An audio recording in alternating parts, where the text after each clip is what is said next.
Hello my friend my family, કેમ છો બધા? રેખા જામરણિયાના જય શ્રી કૃષ્ણ, જય શ્રી કૃષ્ણ, જય માતાજી. કેમ છો બધા? ઘણા ટાઈમે પાછો પણ લાંબો બ્લોગ કરું છું. હમણાં શોર્ટ વિડીયો વધારે નાખું છું અને તમે બધા જુઓ છો, મને સપોર્ટ કરો છો. ખૂબ ખૂબ થેન્ક યુ, ખૂબ થેન્ક યુ. તો આજે સ્ટીમ ઢોકળા બનાવવાનું છું, તો ચાલો તમારી સાથે શેર કરું છું. હું કઈ રીતે સ્ટીમ ઢોકળા બનાવું છું એ તમને બતાવું. તો આપણે જાશું કિચનમાં અને મારી જે પ્રોસેસ છે, જે સ્ટીમ ઢોકળા કરવા કોઈ બહુ નવીન વાત નથી, પણ હું કેમ બનાવું એ તમને બતાવું છું આજે.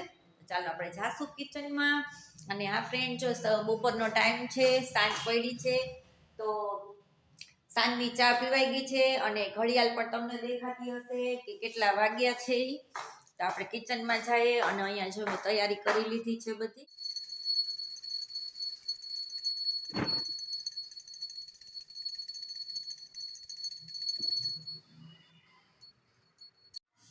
તો મેં સવારમાં જ સરસથી આથો નાખી દીધો હતો, તો જોઈ શકો છો કેટલો આથો સરસ આવે. અને આ બધી તૈયારી કરી લીધી છે. ઢોકળાની ચટણી બનાવી છે, કાલના વિડીયોમાં તમારી સાથે શેર કરી છે. જોઈ શકો છો કેટલો સરસ આથો આવ્યો છે અને એટલી સરસ સ્મેલ આવી છે. જોઈ શકો તમે, જો આપણે આમ કરીએ ને તો આપણને તમને ખ્યાલ આવી જશે. જોયું? નહીતર અત્યારે ઠંડીમાં આથો આવો બહુ મુશ્કેલ છે, પણ જોઈ શકો કેટલો સરસ આવી ગયો છે. તો હું આવી રીતના એક ચમચો પાણી નાખું છું અને પછી આપણે એમાં એકદમ પાણી ગરમ થઈ જાય પછી આપણે બેકિંગ સોડા કહીએ છીએ, જે ઢોકળામાં નાખતા હોય, એ અડધી ચમચી નાખી અને ખૂબ ગરમ પાણીમાં ઓગાળી અને હલાવી નાખવાના છે. અને પછી સીધો આપણો જે બોરો હોય એમાં આપણે નાખી દઈએ છીએ, એટલે એકદમ સરસથી આથો તો આવી જ ગયેલો હોય, પણ એકદમ સરસથી જારી જારી જેવા ઢોકળા થાય છે. તો હું આ રીતે બનાવું છું અને જોઈ શકો છો આખી પવાલી હતી એ ઉભરાય છે, તો આપણે એને તાત્કાલિક ખૂબ સરસથી હલાવી પડે કે પાછું એકદમ સરસ બોરો નીચે બેસી જાય. અહીંયા મેં હિંગ નાખી, હળદર નાખી, મીઠું નાખ્યું અને થોડુંક તેલ રેડ્યું. ઘણા લોકો ડીશ ઢોકળાની બની જાય પછી તેલ ઉપર રાખતા હોય છે, પણ હું પહેલાં જ આમાં નાખી દઉં છું કે ઢોકળા એકદમ સ્મૂથ ને પોચા થાય છે. તો જોઈ શકો છો બેટર આપણે આટલું રીતના રાખવાનું છે.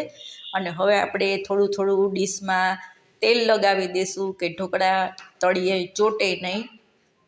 અને અહીંયા પણ તમારે પહેલાં થાળીમાં નીચે લસણની ચટણી નાખવી હોય તો નાખી, પછી ઉપર એનો ઢોકળાનો બોરો નાખવાનો અને પછી એની ઉપર પણ આપણે ચટણી નાખી શકીએ, તો બધી સાઈડથી ચટણી દેખાય. પણ એવી રીતે હું નથી કરતી, સીધો બોરો જ આમાં નાખી દઉં છું. તો બે ડીશમાં આપણે નાખી દઈશું. અને હા ફ્રેન્ડ, મારે ઢોકળિયું પહેલાંનું જ છે, મારા લગ્ન થયા ત્યારથી જ, એટલે મેં હજી આજ રાખ્યું છે. હવે ધીમે ધીમે આપણે થોડુંક ચેન્જ કરશું, નવું ઢોકળિયું લેશું સ્ટીલનું. પણ ઢોકળા ખરેખર હકીકત ટીનના થાળીમાં ખૂબ સરસ થાય છે. તો હજી મેં રાખ્યા છે, પણ ધીમે ધીમે આપણે કંઈક ચેન્જીસ કરશું. અને લસણની ચટણી છે એ થોડી થોડી એમાં નાખી દઈશું, થોડી કોથમરી નાખી દઈશું. આમાં પ્લેન ચટણીનો પાવડર છે ભૂકો, એ આપણે નાખી દઈશું, એટલે એક લસણવાળી અને એક લસણ વગરની. અને હા ફ્રેન્ડ, કમેન્ટમાં જરૂર કહેજો કે કાલનો મારો નાનો વિડીયો છે જે લસણ ડુંગળી ટમેટાની ચટણી કરી હતી, તો કેવી લાગી છે જરૂરથી કહેજો. અને આપણું ઢોકળિયામાં પાણી ગરમ મૂકી જ દીધું છે, તો આપણે એમાં સીધી પ્લેટ મૂકી દઈશું. અને ફ્રેન્ડ, એક વસ્તુ કે અહીંયા મેં એક ફૂટ પટ્ટી છે એના બે ભાગ કરી અને વચ્ચે રાખું છું અને પછી બીજી ડીશ એની ઉપર ગોઠવું છું કે વચ્ચે વરાળ એકદમ સરસ આવે અને બે ઢોકળાની પ્લેટમાં સ્ટીમ બહુ સરસ લાગે અને ઢોકળા પણ સરસ થાય.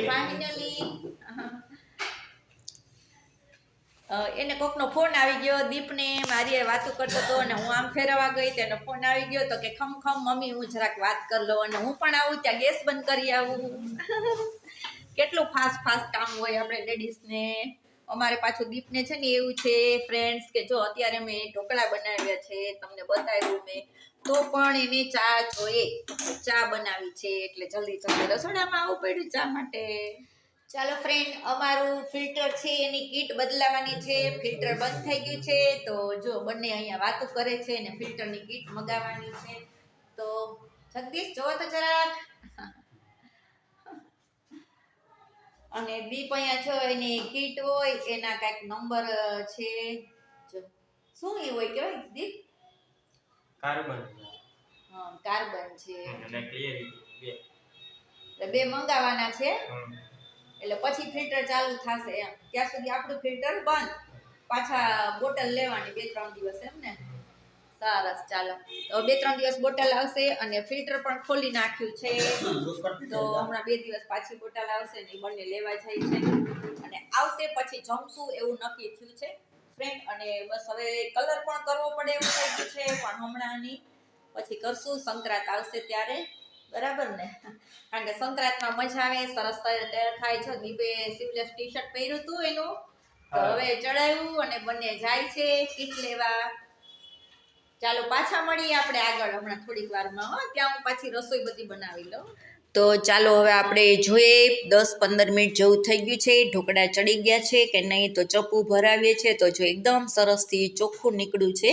એટલે ફાઇનલી આપણા ઢોકળા ચડી ગયા છે ખૂબ સરસથી તો હવે આપણે ઉતારી લેશું અને મસ્તથી ચડ્યા છે બે ઢોકળા અને કલર પણ કેટલો સરસ આવ્યો છે તો ફ્રેન્ડ જો આવી રીતની ફૂટપટ્ટી છે એ હું રાખું છું કે નીચેની જે પ્લેટ હોય એમાં આપણે સીધી જ થાળી ઉપર મૂકી દઈએ તો નીચેના બહુ ફૂલી પણ ન શકે અને વરાળ પણ અંદર ન જાય એટલે આ રીતનું કરું છું પહેલાં તો ઘણા લોકો એમ કરતા મારા દાદી હતા મારા નાની હતા એ લોકો ઢોકળા બનાવતા તો વચ્ચે દાંતણ મૂકતા અને દાંતણ મૂકી અને પછી 2 થાળીઓ 3 થાળીઓના એવા થપ્પા લગાવી અને ઢોકળા બનાવતા તો જ્યારે આપણે આવી કંઈક બનાવતા હોય ને ત્યારે આપણને એ વસ્તુ યાદ આવી જાય કે આ ટાઈમે આપણને જો યાદ આવે કે આવું એ લોકો કરતા મોટી મોટી થાળીઓ ભરી અને કેટલા બધા ઢોકળા ઉતારતા તો જો વાતું કરતાં કરતાં આપણા પીસ પણ સરસ થઈ ગયા છે અને આ ફ્રેન્ડ આ થોડાક ઠંડા થયા પછી મેં પીસ કર્યા છે જોઈ શકો છો કેટલું સરસ જાળીદાર થયું છે તો આપણે જે નાખીએ છીએ જ્યારે આથો આવ્યા પછીનો જે બેકિંગ પાવડર તો એ ખૂબ સરસથી એમાં ભળી જાય એવી રીતના એક ટ્રીક છે જો તમને ગમે તો ચોક્કસથી આ રીતે બનાવજો એકવાર અને તમે કેવી રીતે નાખો છો એ પણ મને કમેન્ટમાં કહેજો ઘણા તેલમાં નાખતા હોય છે ઘણા પાણીમાં નાખે છે ઘણા એમને આથામાં પણ નાખી દેતા હોય અને પછી ખૂબ ફેટીને હલાવી નાખે છે તો બધાની અલગ અલગ રીત હોય છે તો મારી રીત આજે હતી મેં બતાવી પણ જોઈ શકો છો છે ને થયા છે ને એકદમ સરસથી મોટા ખૂબ સરસ થયા છે તો બસ આપણે બધા જ ઢોકળા વાળા બધા એકો એક અને આ મિક્સમાં લસણ અને કોથમરી વાળા બધા લસણ વાળા અને સવારે નાસ્તામાં મસ્તના કડક કરીશ એ પણ તમારી સાથે શેર કરીશ ચોક્કસથી વિડીયોમાં લોઢીમાં તેલ મૂકી અને મસ્ત કડક મસ્તની બનાવવાની છું